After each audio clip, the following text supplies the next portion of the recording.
iliyopita tuliangalia nini maana ya ukarimu na tukaangalia maeneo ambayo unatakiwa kuwa nini?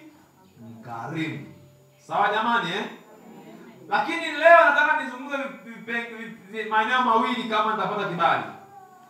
Eneo moja hapo kichwa kidogo kinasema mifano ya watu waliokuwa wakarimu katika Biblia. Mifano ya watu waliokuwa wakarimu katika nini? Biblia. Tulijifunza mfano mmoja hapo tukamwangalia nani? Tulimwangalia Dorcas. Yeye aliwakarimu kina nani? Kwa kuwafanyia nini? Tukajifunza mtu wa pili nani? Tukajifunza mtu wa pili nani? Ibrahimu. Tukajifunza Ibrahimu na mkewe, sivyo aliwakarimu kina nani? Ibrahimu aliwakarimu kina nani? Ibrahimu aliwakarimu wajane? Wageni walikuwa malaika watatu, sivyo aliwakarimu kuwafanyia nini? Aliwapa chakula kizuri. Lakini pia alifanyeje?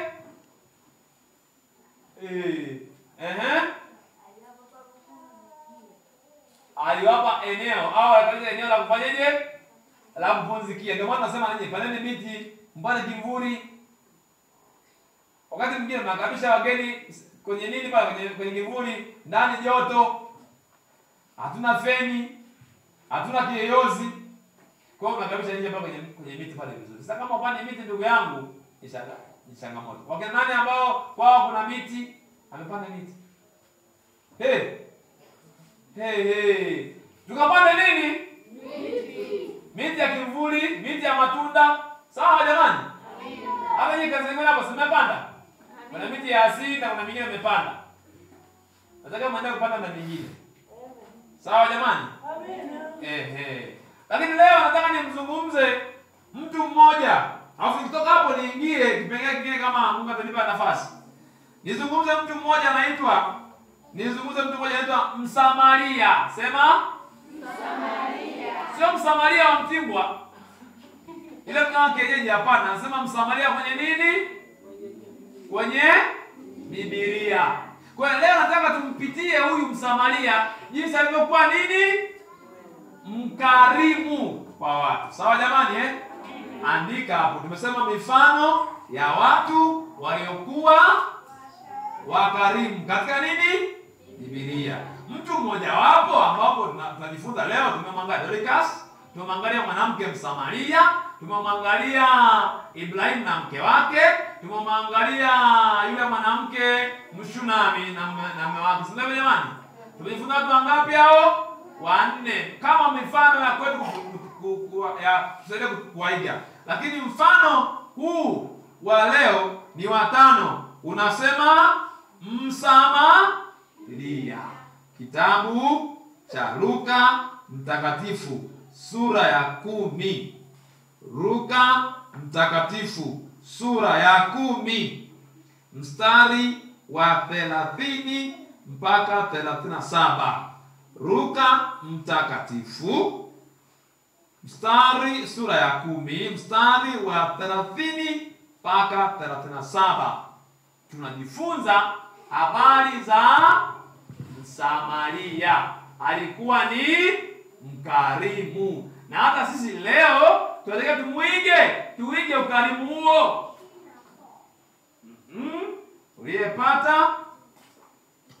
Anasema Yesu akajibu akasema, mtu mmoja alishuka toka Yerusalemu kwenda Yeriko. Mtu mmoja alishuka kutoka Yerusalemu kwenda Yeriko. Mtu mmoja alishuka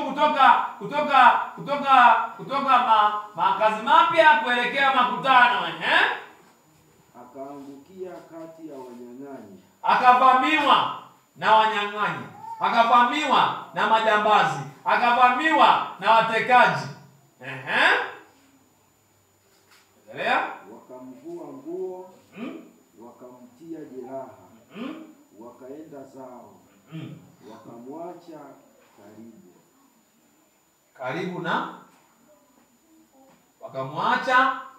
wakamwacha karibu ya kufa. Wakamwacha karibu na kufa. Yaani maana yake wale watu waliomvamia, wale vibaka waliomvamia wakamvua nguo. Basi kama waliondoka nazo sijui. Alafu wakampiga, wakamsababishia majeraha, wakamjeruhi. Alafu baada ya hapo akawa katika hali mbaya. Leo tunasema hali ya nini? Ya mahututi. Alafu wale watu wakafanyeje? Wakaondoka. Bwana Yesu asifiwe. Vijana wanapenda kutumia neno la Kiingereza akasepa. Sepa maana yake jamani ni tawanyika au ni ondoka. Sio neno la Kiuni. Sawa jamani? Ila ni la Kiingereza. Sepa maana yake tawanyika. Wakafanyeje? Wakasepa wale watu. Wakamwacha yule mtu pale majeruhi pale, yuko katika hali ya kufanya kufa, yuko katika hali ya mahututi, yaani anapumua kwa shida.